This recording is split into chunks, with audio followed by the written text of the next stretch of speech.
Bonjour, bienvenue à tous. J'espère que vous avez encore un peu d'énergie avec une séquence dédiée à l'Agentic AI. Alors encore une, vous me direz, mais celle-là, elle est spéciale. Alors je suis ravi d'accueillir sur notre stand notre partenaire IBM, Thomas et Jérôme, si vous voulez vous présenter peut-être en quelques mots. Oui, donc Thomas Donien, moi je suis responsable commercial des offres IA chez IBM pour la France. Jérôme Spetobrot, enchanté. J'ai le plaisir d'accompagner KPMG dans l'intégration de nos technologies, dans un rôle de partner technical architect. Bien, donc avec IBM, en fait, c'est une histoire qui a démarré déjà il y a un certain temps.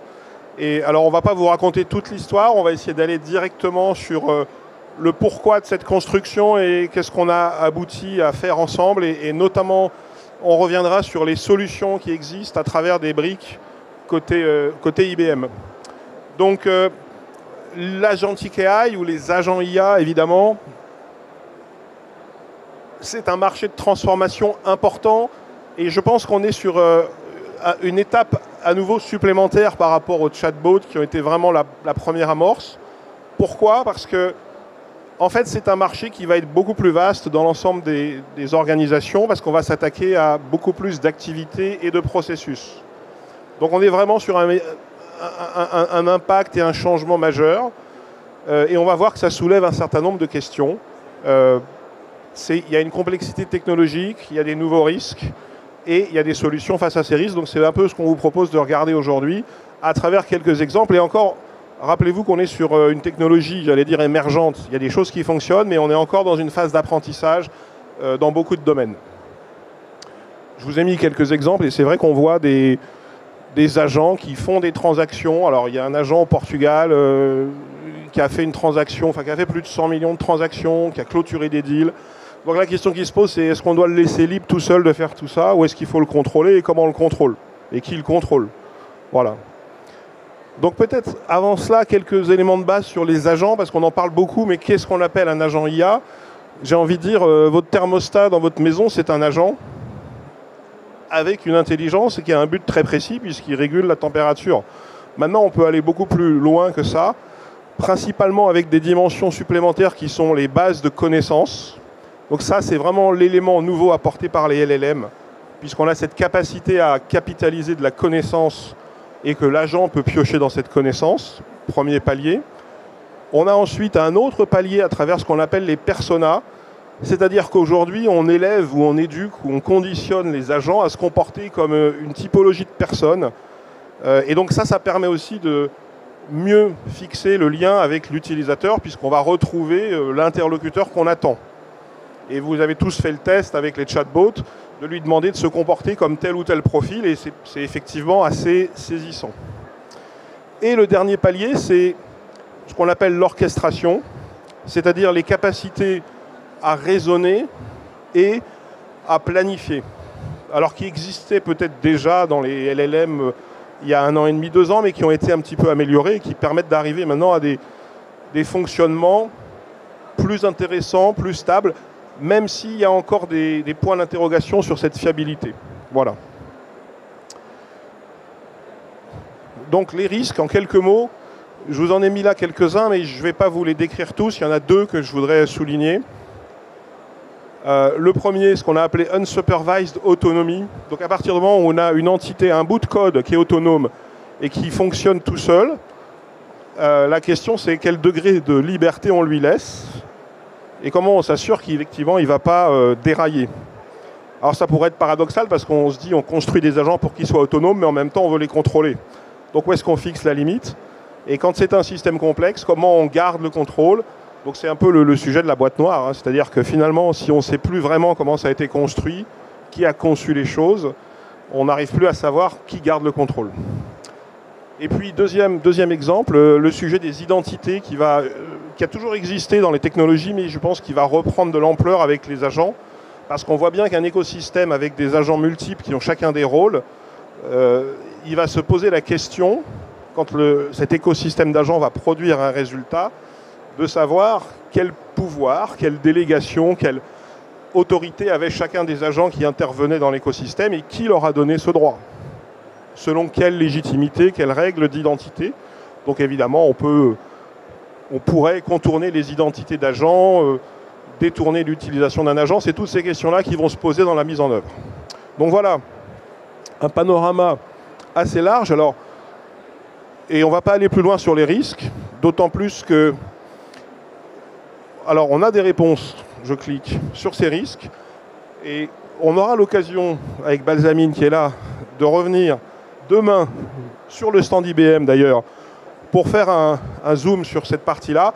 Ça, c'est le référentiel de risque et de contrôle qui a été construit par les équipes globales de KPMG depuis maintenant 2 ans et qu'on enrichit à chaque version, à chaque nouveau risque. Donc, à nouveau, je ne vais pas rentrer dans les catégories de risques, mais vous voyez qu'il y a des choses classiques qu'on connaît dans le domaine des technologies depuis de nombreuses années, mais on a également des sujets comme l'explicabilité, la fairness, qui ne sont pas simples à gérer et qui demandent vraiment d'avoir des vraies démonstrations pour prouver que les solutions d'IA sont fiables. Voilà.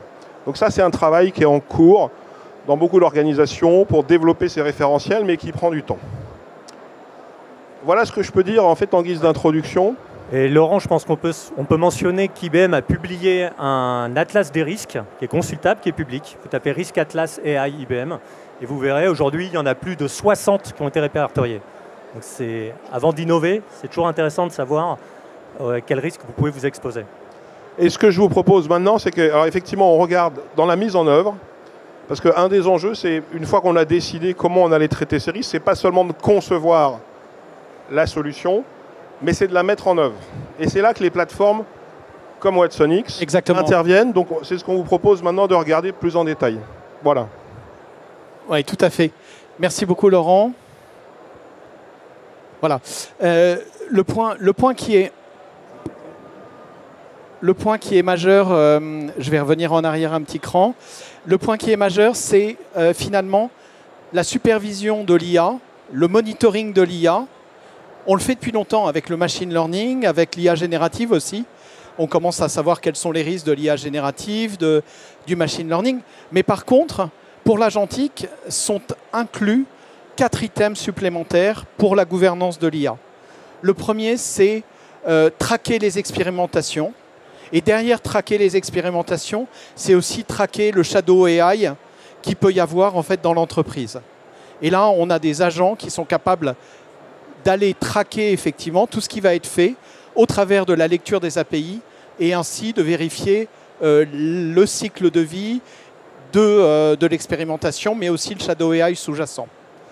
Le deuxième élément, c'est les métriques de l'agentique sont différents des métriques viennent s'ajouter aux métriques de l'IA générative. Ça, c'est le deuxième point. Le troisième point, c'est quelle est la traçabilité? Tu l'as mentionné, Laurent. Cette fameuse traçabilité, ça veut dire l'IA agentique va générer effectivement des circuits que l'on va maîtriser ou pas, en fait. Et cette traçabilité-là permet de mesurer l'acceptabilité potentielle de l'entreprise par rapport à ce que l'entreprise a décidé étant un risque ou pas. Et le dernier élément, c'est cataloguer l'ensemble des solutions agentiques. Et ça, c'est important. C'est important pourquoi? Parce qu'on a envie que l'agentique, qui peut créer effectivement des circuits d'exécution, eh bien, s'exécute sur des agents que l'on maîtrise et qui ont été évalués précédemment. Et c'est là où ça va devenir intéressant. Donc, première chose, reprenons un agent. Je vous donne un agent dans le procurement. Ça pourrait être automate, je l'ai fait manuellement. Donc plusieurs étapes dans l'agent. Je vais faire un sourcing parce que j'ai besoin de créer des nouvelles batteries pour mes automobiles. Et là, petit à petit, il y a mes agents qui tournent et qui répondent aux différentes étapes, ou pas d'ailleurs, mais répondent aux différentes étapes depuis la sélection des items, la sélection des fournisseurs, l'évaluation du risque de ces fournisseurs. Mais sur quoi je vais l'évaluer, le risque? On se pose des questions. Donc là, on est purement dans l'agentique et je vais résoudre un problème de procurement jusqu'à l'envoi du RFP. Mais en fait, si on prend un petit temps d'attente, eh bien, l'automatisation qui est créée derrière ça oblige l'entreprise à valider un certain nombre de choses. La première chose, c'est si on fait un arrêt sur image, est-ce que le sourcing du fournisseur est bon? Est-ce que je ne me suis pas trompé de liste? Est-ce que l'IA agentique n'a pas été sélectionné les mauvaises listes en question? Est-ce que mon rating de supplier, il y a des biais ou pas? En fait, on peut se poser toutes ces questions-là. Et la question, c'est est-ce qu'on sait gérer ça? Et en fait, oui, aujourd'hui, dans les solutions, dans la solution Watsonix Gouvernance, on sait gérer effectivement ces risques. Et c'est ça qu'on va voir maintenant. Donc, si je clique, est-ce que j'ai cliqué? Oui, sans doute. Voilà. Donc, effectivement, derrière la solution de Watsonix Gouvernance, la dimension agentique va rajouter 4 pans. Premier point, là, le catalogue effectivement des outils agentiques que l'on a listés, que l'on a évalués, évaluation du risque, évaluation aussi des conformités associées. Parce qu'on peut très bien imaginer que l'IA Act fait partie, est un élément qui les agents devront être supervisés pour l'IA Act aussi. L'évaluation de l'agent, est-ce que c'est risqué? Les questionnaires liés à ces agents et derrière la génération automatique de la cartographie des risques associés. Et le suivi de cette cartographie. Et ensuite, les studios qui permettent de créer cette évaluation et enfin le monitoring. Et ça, ce sont les outils qui viennent se rajouter avec l'agentique à Watsonix Gouvernance. Donc effectivement, quand on crée des agents, on a un outil chez nous qui s'appelle Watsonix Orchestrate, c'est la famille Watsonix. Ce n'est pas en fait créer des agences, c'est créer un système multi-agentique. Ça, c'est intéressant aussi, mais ce n'est pas le sujet du jour. Mais en fait, la clé derrière, c'est ces agents, il faut les monitorer. Et le monitoring, c'est 2 choses, le monitoring des outils et le monitoring des risques et de la conformité associée. Pardon. Donc maintenant si on regarde un peu ce que ça veut dire, ce monitoring, cette évaluation. La première chose, c'est qu'effectivement, on va avoir l'inventaire des différents cas d'usage et des différents agentiques du catalogue agentique qui est sous-jacent. Ensuite, on va rentrer dans un cas d'usage. Ce cas d'usage, il va peut-être donner lieu à des agents ou à des systèmes d'agentification. Effectivement, là, je vais dire, j'inclus dans mon cas d'usage un agent et je vais l'évaluer. Et cette évaluation, une fois qu'il sera pris en compte, cette évaluation, qu'est-ce qu'il va faire? Il va me proposer un questionnaire. Ce questionnaire, donc au travers du workflow, on peut échanger. Et derrière, ça va me générer des questions et des réponses que les utilisateurs, le responsable métier va remplir et va générer derrière une bibliothèque de risques et des indicateurs associés qui pourront être suivis sur tout le cycle de vie de l'agent. Et vous voyez en fait que le cycle de vie entier, comme tu l'as dit, effectivement, eh bien, ce cycle de vie, il est géré au travers des outils sur cette logique de cas d'usage liée à des services, et ces services peuvent être des agents. Donc finalement, si vous voulez avoir plus d'informations, c'est un petit teaser, mais je pense, d'ailleurs, je vais te repasser la main, peut-être pour dire un peu ce que vous allez présenter demain. Oui, alors je ne vais pas tout dévoiler, mais ce qu'on a prévu, c'est une séquence où on va expliquer effectivement comment un certain nombre d'assets, de knowledge, en fait KPMG, développés donc au sein de notre réseau, ont été en fait combinés et permettent de préconfigurer en fait Watsonix, donc à la fois dans les workflows et dans les bases de connaissances pour enrichir en fait et automatiser. Parce qu'en fait, nous, on croit beaucoup aux plateformes, c'est-à-dire que ce qu'il faut bien voir, c'est que là, on est au début d'une vague qui sera quand même assez importante. Donc on peut se dire maintenant, je peux contrôler mes agents, entre guillemets, à la main, parce que j'en ai pas beaucoup, parce que j'expérimente, mais ça va suivre une croissance exponentielle. Et le sujet dans beaucoup d'organisations, ça va être de savoir comment on garde un petit peu le contrôle de tout ça, comment on évite qu'il y ait des agents shadow, parce qu'on a déjà de l'IA shadow qui se développe. Alors vous imaginez s'il y a des agents shadow dont on ne connaît ni l'origine, ni les autorisations, et on ne connaît pas le fonctionnement, ça sera un vrai sujet aussi de gouvernance dans l'entreprise. Alors évidemment, ça c'est la théorie, on peut dire que c'est facile à dire, il faut le faire. Donc ça nécessite d'impliquer les sponsors à un assez haut niveau quand on veut faire ce genre de changement, mais comme toute transformation technologique. Et après, assez vite, il faut avoir les bases de connaissances, et les plateformes pour automatiser ces opérations-là, parce que très vite, on va ramifier dans l'organisation pour que ça soit efficace. Et là, effectivement, on a une plateforme qui à la fois gère la gouvernance, mais aussi l'orchestration des agents, la data, les IA. Ce qui est important, parce qu'on a déjà des métriques qui fonctionnent et qui vont chercher en fait dans les LLM des indicateurs de performance qui sont remontés en fait dans les tableaux de bord que vous avez vus. Donc c'est pas un système où on ressaisit un test qui a été fait sur un LLM, c'est directement pris en fait sur l'environnement de production, et ça c'est aussi un atout important. Et ce qu'on n'a pas bien pu illustrer ici, c'est que l'approche qu'on a eue avec notre partenaire KPMG, on en a fait vraiment une plateforme collaborative. C'est-à-dire que vous avez tous les métiers finalement de l'entreprise qui sont partie prenante du lancement d'une solution d'IA aujourd'hui, du développeur, de la personne qui fournit l'infrastructure, mais aussi à la personne qui va gérer les risques de l'entreprise, les conformités. Et tous ces gens-là, dans le cycle de vie à la fois de construction et de monitoring, vont avoir des rôles aussi attribués par la plateforme de validation et d'étape. Et ça, c'est hyper important parce que ça casse les silos souvent que vous rencontrez dans les entreprises, et ça permet à l'ensemble des acteurs qui vont être responsables du lancement, et chacun va avoir son pôle de responsabilité, d'assurer sa partie et à la fois d'être couvert par le framework et le workflow. Donc c'est hyper important. Et enfin, vous voyez, il y a 2 logos en fait. Et ce n'est pas 2 logos à côté, c'est 2 logos très inclusifs puisque ça fait maintenant un petit bout de temps qu'on travaille ensemble.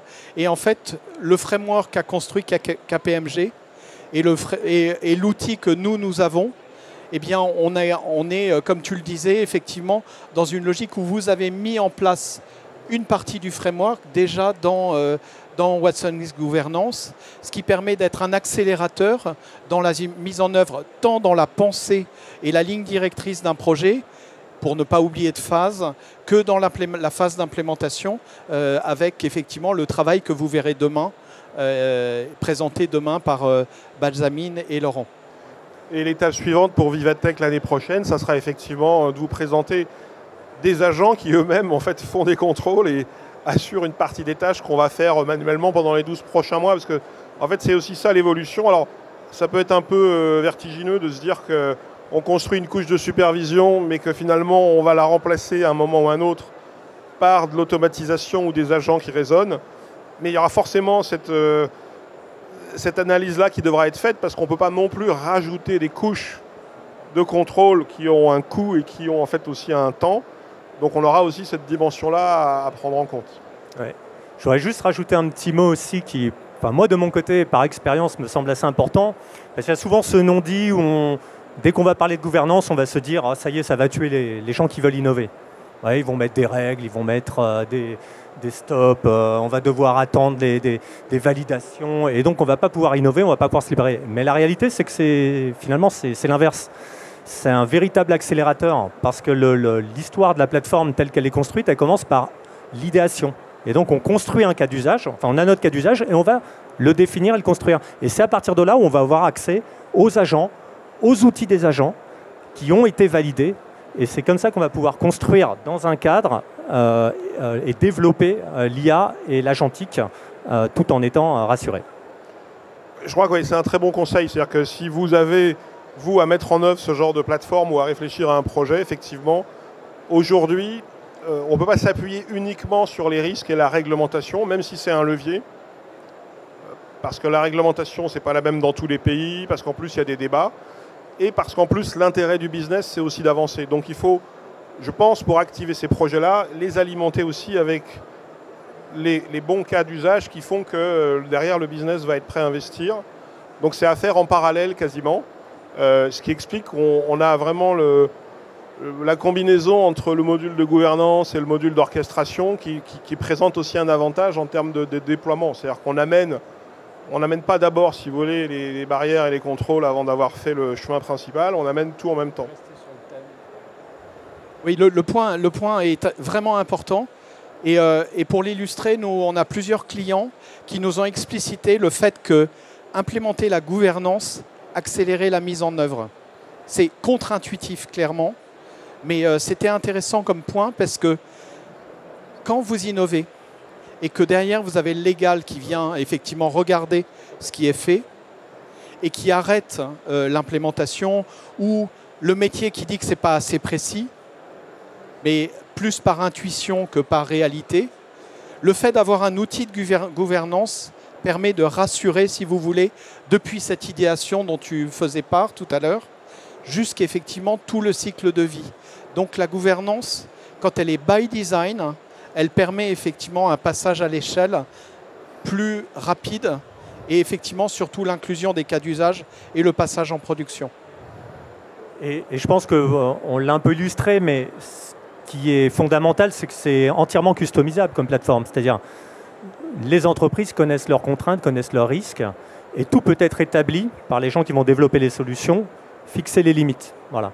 Et on peut même aller un petit peu plus loin dans l'approche en associant d'autres capacités qu'IBM propose, comme Guardium AI, qui est la sécurisation cette fois de l'AI en elle-même. Donc on l'a un peu mentionné avec les scans, Shadow. Est-ce que vos modèles de données sont conformes? Est-ce qu'il n'y a pas de l'IP, de la protection intellectuelle dedans? Enfin, voilà, il y a beaucoup de choses. Le choix des modèles aussi, IBM développe ses propres modèles pour les agents. Ça s'appelle Granite. Donc il faut venir piocher là-dedans pour être sécurisé. Voilà. Bon, je crois qu'on a déjà été agentifié parce qu'on a été rapide, sans contrôle et efficace. Donc on pourra revenir l'année prochaine dans la même config. Oui, et puis c'est que du bon sens. C'est que du bon sens, la gouvernance de l'IA. Et également, la plateforme qui m'autorise un peu tout ça, c'est aussi notre plateforme d'ESG. Donc vous pouvez aussi, comme vous le voulez, développer des risques qui vont être des risques sociaux, par exemple. Tout ça, c'est intégré. Parce qu'on parle beaucoup de ça aujourd'hui, hein, l'impact de l'AI sur les comportements, sur les gens. Donc ça, si, c'est une dimension qui est importante.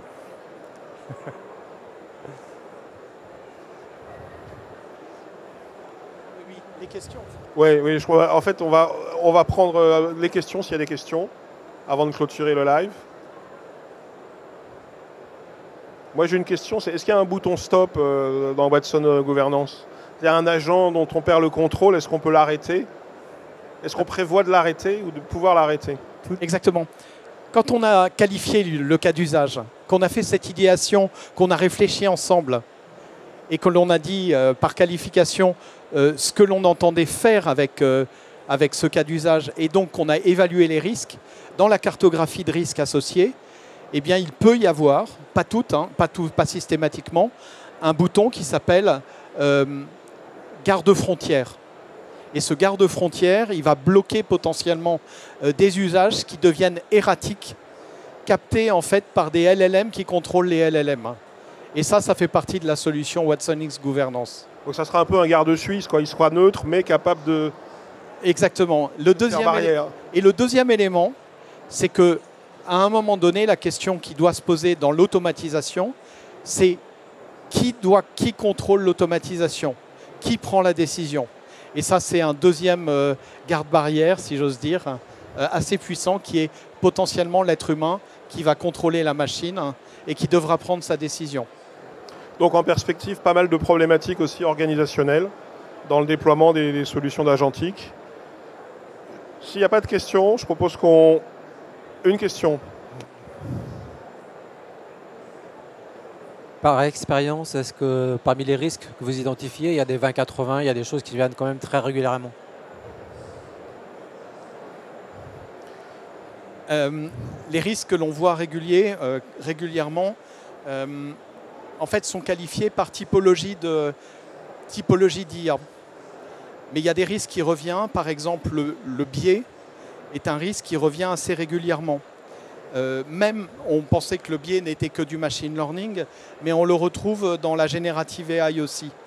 Et ça, c'est un point, et c'est la donnée en fait qui va faire que ce biais va être identifié. Un deuxième risque qui existe, c'est la donnée, c'est la problématique de données personnelles, hein. Parce que dans la manière dont va être traité un agent, peut-être qu'il va aller entre guillemets, lire dans une base de données, extraire de l'information d'une application qui contient de la donnée personnelle. Et donc en sortie, vous pourriez avoir de la donnée personnelle, comme en entrée d'ailleurs. Donc si vous faites un agent RH, comment gérez-vous cette donnée personnelle? Donc ça, c'est un deuxième élément. Troisième élément, il y a quand même la génération du texte et donc l'hallucination et la stabilité du langage qui est quelque chose de systématique en fait dans la générative AI. Donc en fait, il y a des blocs de contrôle. Ces blocs de contrôle ont un certain nombre d'indicateurs et ces indicateurs sont pré-paramétrés, on peut les agrandir. Et effectivement, nous, on a mis, entre guillemets, des plus communs jusqu'à des choses très innovantes. Mais effectivement, on retrouve des risques systématiques, comme je vous l'expliquais à l'instant. Oui, et l'approche d'IBM, elle est également celle-ci. C'est-à-dire qu'en développant ses propres LLM, on garde le contrôle en fait, du LLM. Donc, on couvre nos clients de manière au niveau juridique. On s'assure qu'il n'y a pas d'offense, qu'il n'y a pas de données protégées à l'intérieur, enfin de copyright. Et ça, c'est le point de départ, parce que souvent, le biais, c'est ça. C'est-à-dire que vous avez tout d'un coup, ça buzz, il y a un nouveau LLM qui sort, les gens se précipitent et l'utilisent. Et on apprend peut-être 5 jours après qu'il a été entraîné, par exemple, pour faire du code, mais sur des parties de code qui sont déjà vérolées ou qui montrent des backdoors ou ce genre de choses. Donc voilà, le risque, il est là aussi. C'est de sélectionner pour son cas d'usage, et la console permet de le faire, au moment de la création de votre agent, le bon LLM, juste ce qu'il faut, parce qu'on n'a pas parlé aussi, mais il y a la gouvernance aussi de l'efficacité. Efficacité, aussi bien performance, mais aussi, pourquoi pas, énergétique et coût. Ça peut être intégré dans la console. Et donc, on peut choisir comme ça, par des agents, parce qu'on a peut-être besoin qu'un agent fasse que de l'extraction de données. On n'a besoin que de ça, on n'a pas besoin qu'il pense, on n'a pas besoin qu'il fasse de la poésie, qu'il chante, juste l'extraction de données. Et on va utiliser juste le LLM où on sait qu'il est sécurisé, voilà, pour le faire. Autre question?